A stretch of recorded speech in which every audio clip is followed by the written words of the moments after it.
You're listening to The Creative Imposter, episode 107.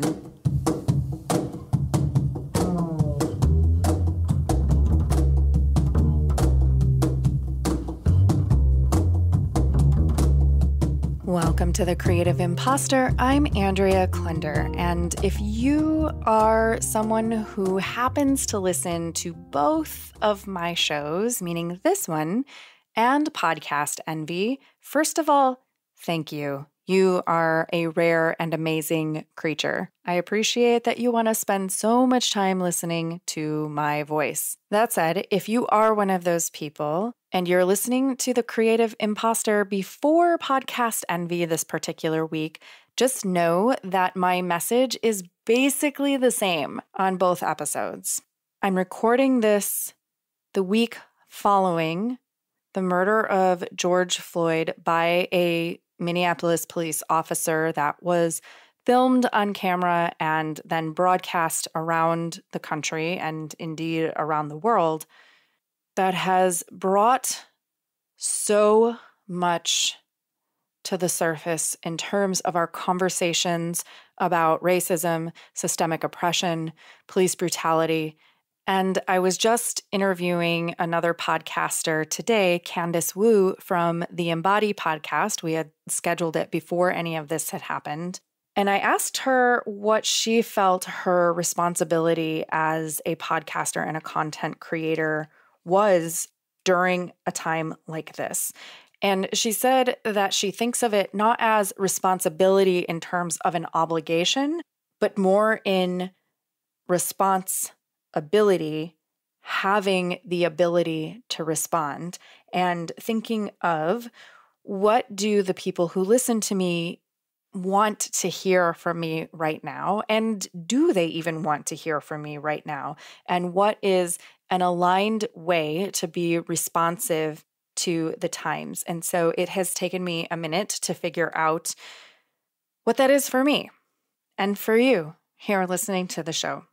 There was advice on all sides and opinions about whether to go dark, quote unquote, with your show if you are a non-Black person, or more specifically, a white person.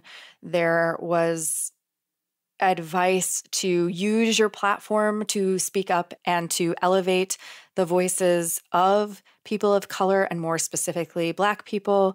And another thing that Candice said when we were talking is that it's easy to get swept into the tide, like when there is a wave of content and a wave of feeling and a wave of emotion and thoughts that are sweeping across us. It's easy to get swept into that and to feel overwhelmed and to respond in a way that you feel that you should, rather than checking in really viscerally with yourself and responding in a way that feels aligned and feels, I dislike this word in general, but that feels authentic. And so I am coming to you from that space as imperfectly as I can show up. And what feels right to me to share with you is not my words, but words that were shared inside the She Podcasts group from Danielle Desir and Tangia Renee of the Women of Color Podcasters. And here is what they offered for us to share. Podcasters for Justice campaign.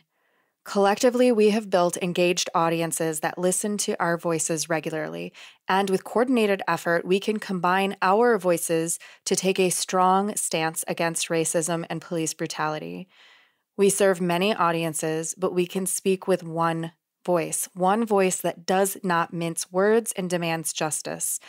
We created this simple PSA for podcasters or any content creator to post and share in hopes that we can come together across digital spaces to support the work of activists on the front lines of change who risk themselves daily to create a better world for us all.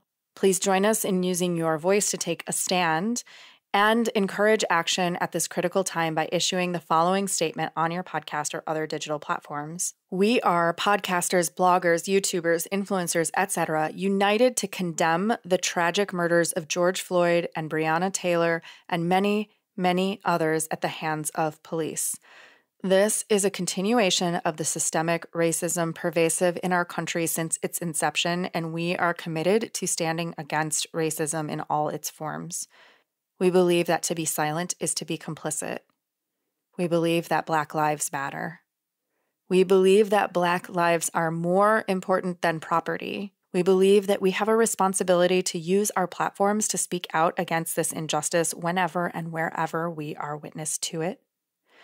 In creating digital media, we have built audiences that return week after week to hear our voices, and we will use our voices to speak against anti-Blackness and police brutality. And we encourage our audiences to be educated, engaged, and to take action. Actions recommended along with this campaign are, number one, if you are a content creator, a podcaster, or have any digital media online space of your own, to read this statement on your next show and or post it along with a specific graphic to your social media feed. I will include the entire text and graphic in the show notes for this episode at thecreativeimpastor.com/107. Number two, you can make a financial contribution.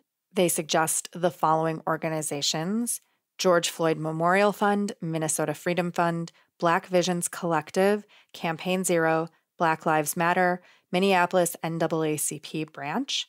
And I will add to that, recommended by some of my local Chicago community members, Brave Space Alliance, which is doing work in Chicago, and the Chicago Food Depository. Looking for local to you neighborhood solidarity networks, perhaps the Food Not Bombs national organization may have a local chapter near you, or any other mutual aid group in your area that is providing groceries or rent relief for people who have been adversely affected. The number three way to contribute is to sign a petition and ask your audience to sign. You can text the name Floyd, Floyd, to 55156 to sign a petition and demand justice for George Floyd.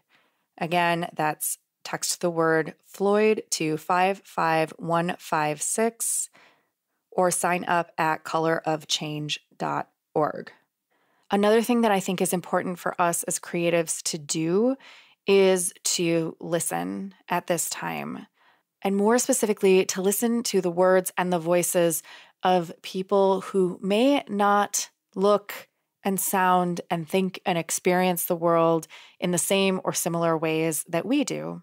I was just today listening back to an old episode of The Creative Imposter. Let me see what number this was. This was all the way back in 2017, episode number 46 with Tangia Renee, called Use Your Power and Privilege for Good. And while knowing what I know now, some of the things that I said, asked, the way that I positioned certain things feel a little cringy to me at this time, I will admit. But if you go back and listen to that episode, there is so much good thought leadership there from Tangia. And one of the things that she really said that is so important is to take the time to listen to the people that you are seeking to help and to really hear them and hear what they need. So in addition to listening to an old episode of my own show, I have some other podcast episodes that I want to recommend to you that I will also link for you in the show notes for this episode. They include my guest from episode 106 on The Creative Imposter, Erica Corday, who co-hosts a show with India Jackson, who will be featured on an upcoming episode called Pause on the Play. And the episode is called Why Your Questions Aren't Harmless. Also, India has her own show that tends to be more about marketing and visibility, an excellent show called Flaunt Your Fire.